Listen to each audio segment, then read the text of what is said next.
حضرت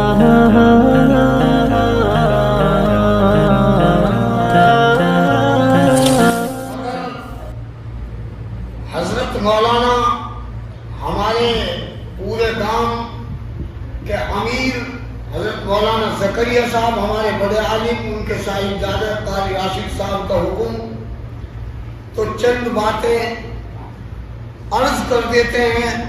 دعا کرے اللہ پاک ہمیں کہنے سننے سے زیادہ عمل کی توفیق عطا فرمائے.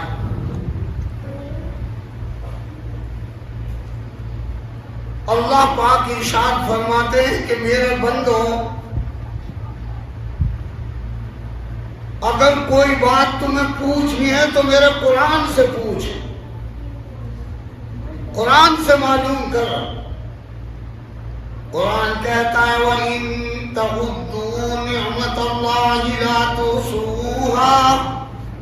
او میرے بندو، اگر تم ہماری نعمتوں کو گننا چاہو، شمار کرنا چاہو، تم گن نہیں سکتے.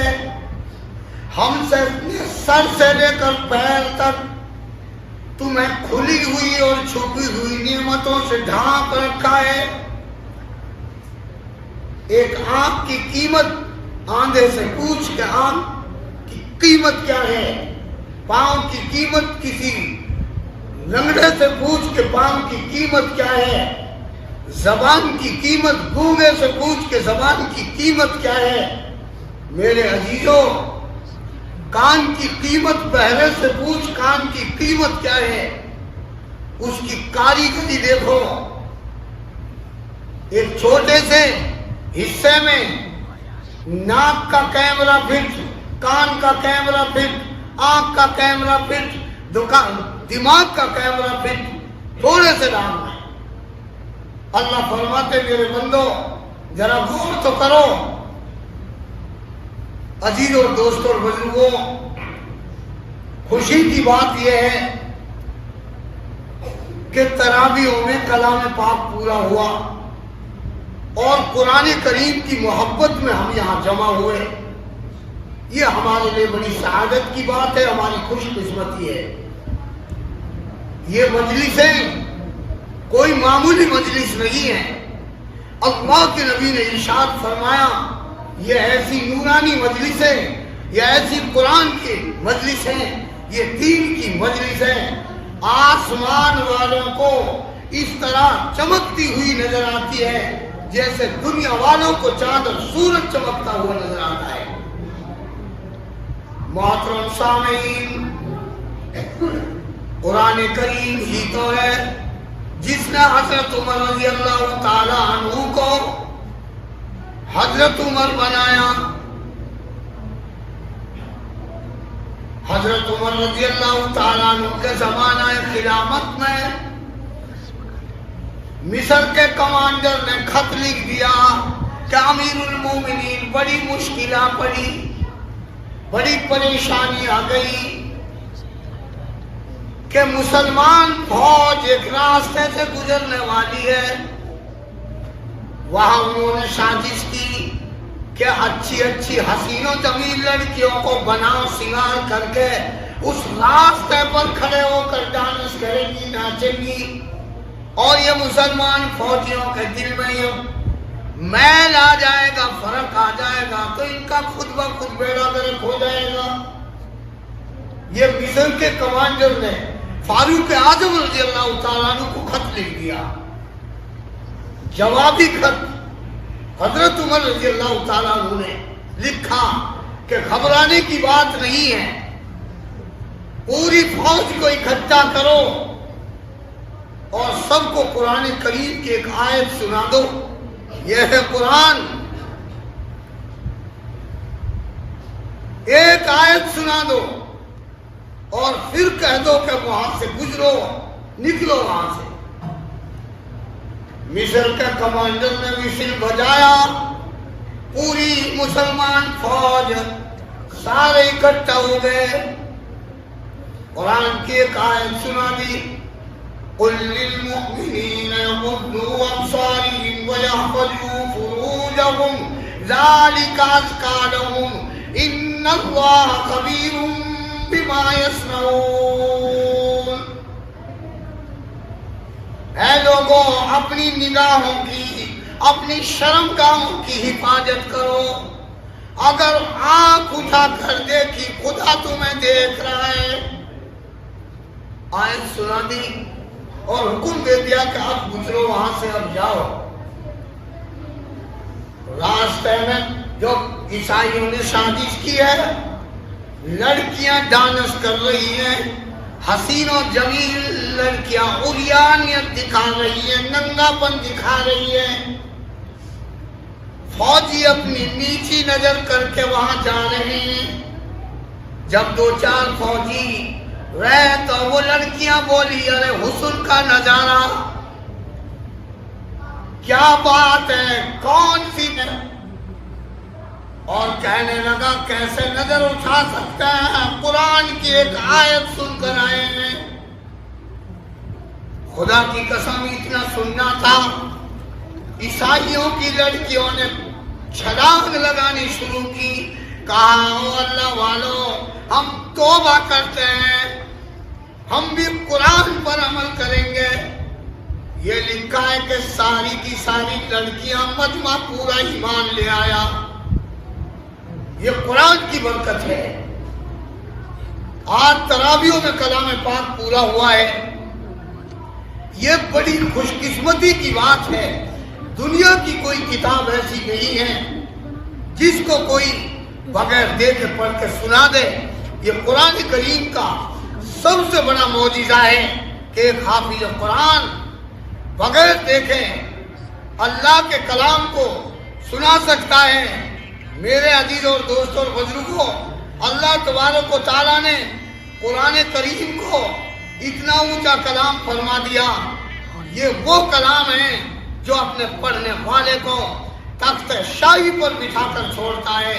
یہ وہ قرآن ہے جو اپنے پڑھنے والے کا قبر میں بھی ساتھ دیتا ہے, حشر کے میدان میں بھی ساتھ دے گا. میرے عزیز اور دوستوں, ایک ان پڑھ شخص تھا, وہ صرف ایک اللہ کے کلام پر انگلی رکھ کر یوں کہتا تھا یہ میرا رب کا کلام ہے, یہ میرا رب کا کلام ہے. قرآن کریم سے محبت. جب اس کا انتقال ہوا, اس کی قبر سے خوشبو آنے لگی. میرے عزیزوں, جب قرآن پر انگلی پھیرتا تھا تو دم گھٹ گھٹ جاتا تھا. اس زمانے کے علماء سے پوچھا کہ یہ ان پڑھ تھا, ایسا کوئی عمل نہیں تھا. علماء نے کہا کوئی ضرور عمل تھا, کیونکہ یہ اتنا ضرور کرتا تھا کہ یہ میرا رب کا کلام ہے. وضو بناتا, پاک صاف ہو کر پورا قرآن پر انگلی پھیر کر روتا تھا.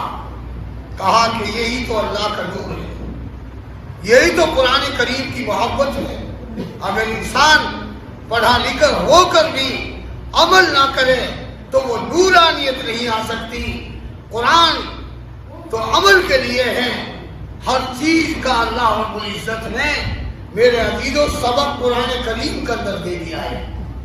آپ نماز پڑھتے ہیں, وضو کا طریقہ قرآن نے بتایا. یا ایھا الذین آمنوا لا تدخلوا بیوتا غیر بیوتکم حتی تستأنسوا وتسلموا.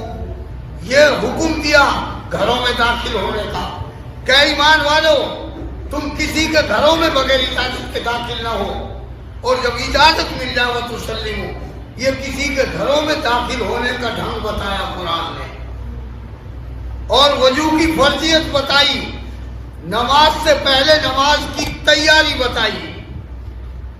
یا ایھا الذین آمنوا اذا قمتم الى الصلاة فاغسلوا وجوہکم وایدیکم الى المرافق وامسحوا برؤوسکم وارجلکم الى الکعبین. اے ایمان والو, جب تم نماز کا ارادہ کرو دھو اپنے چہروں کو اور دھو اپنے ہاتھوں کو انگلیوں سمیت, مسح کرو سروں کا, دھو اپنے پاؤں کو ٹخنوں سمیت. اب یہ چوتھائی سر کا مسح کہاں سے آیا؟ اب جو بات قرآن میں نہیں ملی نبی کی حدیث سے لو. حضرت مغیرہ ابن شعبہ رضی اللہ تعالیٰ عنہ کہتے ہیں میں نے حضور صلی اللہ علیہ وسلم کو دیکھا فجاء رسول اللہ صلی اللہ تعالیٰ علیہ وسلم فتوجہ. اللہ کے نبی آئے ہیں اور اللہ کے نبی نے وضو فرمایا. اس وقت آپ نے چوتھائی سر کا مسح کیا. یہ چوتھائی سر کا مسح فرض ہے. یہ کون بتا؟ خدا کا قرآن بتا رہا ہے. ہر چیز کا ڈھنگ بتایا. قرآن کریم نے سب کچھ بتایا اور قرآن کریم نے ہمیں یہ بھی بتایا کہ لوگوں غفلت میں نہ رہ جانا. اور یوں فرمایا یا ایھا الذین آمنوا لا تلہکم اموالکم ولا اولادکم عن ذکر اللہ. اے ایمان والو، کہیں تمہارا اور مال اور کہیں تمہاری اولاد تمہیں خدا کی یاد سے غافل نہ کر دے. ہمیں جھنجھوڑ رہی ہے قرآن کی آیت. تو محترم بزرگوں دوستو، اللہ تبارک و تعالیٰ نے کتنا بڑا کرم فرمایا، کتنی بڑی نظر رحمت فرمائی. اللہ تعالیٰ ہمیں عمل کی توفیق عطا فرمائے. میں سورہ فاتحہ کا ترجمہ کر کے بات ختم کر رہا ہوں. وقال النبی صلی اللہ تعالی علیہ وسلم الفاتحہ ام الکتاب. اللہ کے نبی نے فرمایا سورہ فاتحہ کتاب کی ماں ہے. سب کچھ اس میں آ گیا. فرمایا الحمدللہ رب العالمین. تمام تعریفیں اس پاک ذات کے لیے ہیں جو دونوں عالم کا رب ہے. الرحمن الرحیم. تمام تعریفیں اس پاک ذات کے لیے ہیں جس کی صفت رحمان بھی ہے اور رحیم بھی ہے. مالک یوم الدین. تمام تعریفیں اس پاک ذات کے لیے ہیں جو قیامت کے دن کا مالک ہے. تمام تعریفیں اس پاک ذات کے لیے ہیں جو قیامت کے دن کا مالک ہے. ایاک نعبد و ایاک نستعین. اے اللہ، ہم خاص تیری ہی عبادت کرتے ہیں. یا اللہ، ہم خاص تجھی سے مدد چاہتے ہیں. دیکھو الحمد شریف پڑھ کر بندہ خدا سے کیا کہہ رہا ہے. اللہ کی تعریف کی. اب تعریف کے بعد جو اللہ سے اس نے سوال کیا، اب تعریف کے بعد جو اللہ سے مانگا، اس نے فرشتوں کو بھی حیران کر دیا. تو سوال کر دیا اہدنا الصراط المستقیم. اب اس نے سوال کیا یہ یا اللہ ہمیں سیدھا راستہ دکھا دے، صراط مستقیم پر دکھا دے، تیری رضا والا جو راستہ ہے وہ ہمیں دکھا. یہ نمازی کہہ رہا ہے، یہ سورہ فاتحہ پڑھنے والا کہہ رہا ہے. اور یوں کہا صراط الذین انعمت علیہم. یا اللہ ان لوگوں کا راستہ دکھا جن پر قیامت کے روز تیرا انعام ہوگا. اب یہاں 4 قسم کے آدمی ہاں جن کا یہ نمازی راستہ مانگ رہا ہے. سورہ فاتحہ پڑھنے والا جو کہہ رہا ہے نمبر 1 انبیاء، نبیوں والا راستہ مانگ رہا ہے. نمبر 2 شہداء. نمبر 3 صدیقین، ان کا راستہ مانگ رہا ہے. نمبر 4 صالحین، ولی اللہ کا راستہ مانگ رہا ہے. ایک نبی کے مقام کو پوری دنیا کے انسان نہیں پہنچ سکتے. مقام ہوتا ہے نبی کا. اس کے بعد صدیقین کا کیا مقام ہے؟ جیسا حضرت ابو بکر صدیق رضی اللہ تعالیٰ عنہ، حدیث شریف میں آتا ہے غزوے میں ایک بڑھیا کا اکیلا لڑکا تھا. ایک غزوے کے اندر بڑھیا کا اکیلا لڑکا شہید ہو گیا. جنگ کے خاتمے پر جب صحابہ کرام واپس تشریف لا رہے ہیں، وہ بڑھیا راستے میں بیٹھی ہوئی ہے. حضرت ابو بکر صدیق رضی اللہ تعالیٰ عنہ سے معلوم کیا، یا ابو بکر میرا بچہ کیا ہوا؟ کہا تیرا بچہ گھوڑے پر سوار ہو کر صحیح سلامت آ رہا ہے. کس نے کہا؟ صدیق اکبر نے. اب چیمی گوئی شروع ہوئی. حال یہ تھا وہ سب کے سامنے شہید ہوا ہے. صدیق کا مقام یہ ہوتا ہے. اللہ تعالیٰ ارشاد فرماتے ہیں، او فرشتوں جاؤ، آج میرے صدیق کی صداقت پر دھبا آ رہا ہے. صدیق تو کہتے ہی اس کو ہیں جس نے کبھی جھوٹ نہیں بولا. میں اس کے لڑکے کو اس طرح دیکھنا چاہتا ہوں جس طرح ابو بکر صدیق رضی اللہ تعالیٰ کی زبان سے نکل گیا. روایات کے اندر آیا ہے، تھوڑی دیر بعد دیکھا وہ بڑھیا کا لڑکا صحیح سلامت آ رہا ہے. یہ مقام ہے صدیقین کا. اور شہداء کون ہیں؟ قرآن کہتا وَلَا تَحْسَبَنَّ الَّذِينَ قُتِلُوا فِي سَبِيلِ اللَّهِ أَمْوَاتًا بَلْ أَحْيَاءٌ عِندَ رَبِّهِمْ يُرْزَقُونَ. ان لوگوں کو تم مردہ مت سمجھو جو اللہ کے راستے میں شہید ہو گئے. وہ اللہ کے ہاں سے رزق دیے جاتے ہیں، بلکہ وہ زندہ ہیں اور اللہ کے ہاں سے رزق دیے جاتے ہیں. یہ مقام ہے شہید کا. شہادت کی دو قسم ہیں، شہید حقیقی اور شہید مجازی.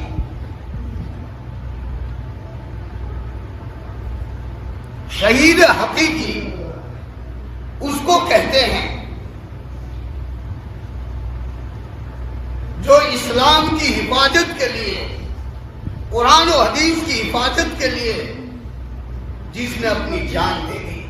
یہ تو وہ شہید ہے، مٹی پر حرام کر دیا اس کا جسم، وہ بھی نہ کھائے. اللہ فرماتے ہیں اب تمہارے لیے غسل دینے کی ضرورت نہیں، میرا مہمان ہے نورانی، میری مخلوق فرشتے اس کو غسل دیں گے. اگر جنبی حالت میں نہ ہو، نہانے کی حالت میں نہ ہو، غسل کی ضرورت نہیں. یہ مقام ہے. خون جیسے بھی ہیں دفنا دو. میرے عزیزو یہ مقام ہے. اور شہید مجازی کس کو کہتے ہیں؟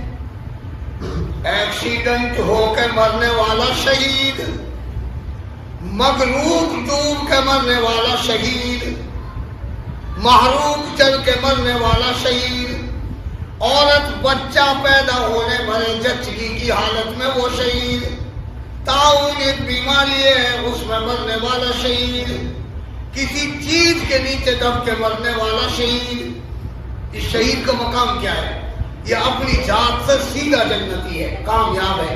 لیکن اپنی ذات سے کامیاب ہو جانا یہ بھی کوئی کم نہیں ہے. عرض میں کر رہا تھا کہ شہید کا اتنا بڑا مقام ہوتا ہے. نمازی شہیدوں والا راستہ مانگ رہا ہے. نمبر 4 صالحین والا راستہ، ولیوں والا راستہ.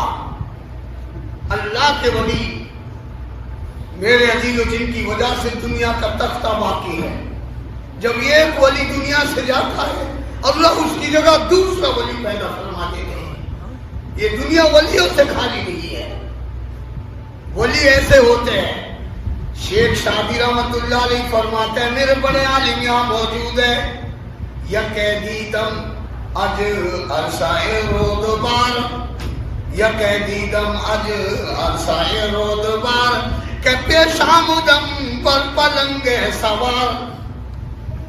میں نے دیکھا اجاڑ بیابان میں کہ سامنے آیا میرے چیتے پر سوار، شیر پر سواری کرتا ہوا. چنا ہو رجا حال برمن نشست، کہ ترسیدنم پائے رفتن و بست. میرے اوپر اس شیر والے سوار کو دیکھ کر ایسا ڈر چڑھا میرے پاؤں چلنے سے رک گئے. پاؤں آگے رکھتا ہوں پاؤں پیچھے پڑتے ہیں. اب جب اس شیر سوار نے اس کو دیکھا اس نے یوں کہا تبسم کنا دست بر لب گرفت، تبسم کنا دست بر لب گرفت کہ سادی مدارات دیدی شگفت. اے شخص جو تو مجھے شیر پر سوار ہوا دیکھ رہا ہے، تو تعجب مت کر. کیا کہا؟ کوئی تعجب کی بات نہیں. آگے کیا نصیحت کی؟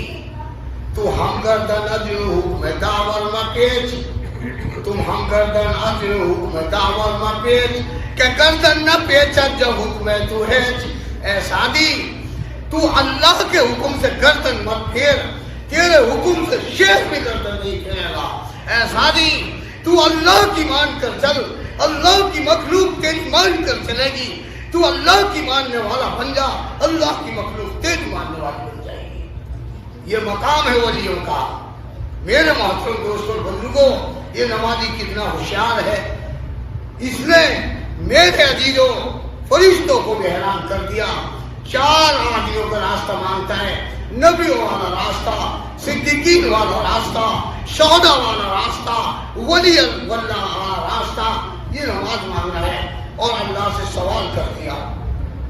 اور یوں کہتا غیر المغضوب علیہم ولا الضالین.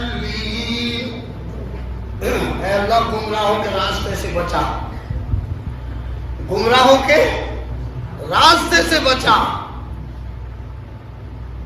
تو اس پر میرے عزیزوں اس کا ترجمہ اردو میں عرض کر دوں. سبھی خوبی سبھی تعریف ہے اللہ کو زیبا، بزرگی ہے اسی آقا والی جا کو زیبا. وہی سارے جہانوں کا خدا ہے برتر والا، برابر ساری مخلوقات کا ہے پالنے والا. بہت ہی مہربان ہے اور بڑا ہی مہربان ہے وہ، سدا رحمت فشاں رحمت فشاں رحمت فشاں ہے وہ. وہی روز قیامت میں ہمارا حکمراں ہوگا، کسی کا مشورہ ہوگا نہ کوئی دوسرا ہوگا. خدا بندہ تجھی سے چاہتے ہیں ہم مددگاری، تجھی کو تو ہے اپنے آرزو مندوں کی دلداری. دکھا دے ہم کو سیدھی راہ، سیدھی راہ پر لے چل. مراتب ہیں بڑے جن کے انہوں کی راہ پر لے چل، نہ ان کی راہ پر لے چل جنہوں پر مار ہو تیری، جنہیں پھٹکار ہو تیری، جنہیں دھتکار ہو تیری. نہ ان کی راہ پر لے چل ولا الضالین، نہ ان کی راہ پر لے چل بھٹک کر رہ گئے ہیں جو، ملمہ کی طرح چمکے چمک کر رہ گئے ہیں جو. یہ سورہ فاتحہ کا ترجمہ آپ کے سامنے پیش ہوا. تو جب یہ کوئی دوسری سورت پڑھے گا تو اور ان میں موتی بکھیرے گا. میرے عزیزوں اللہ کا کلام پورا ہوا ہے، ہمارے لیے سعادت کی بات ہے، ہمارے لیے خوشی کی بات ہے. اللہ فرمائیں گے او میرے قرآن کی محبت میں جانے والوں، او میرے قرآن کی محفلوں میں بیٹھنے والوں، ہم تمہارے لیے مغفرت کے فیصلے کرتے ہیں.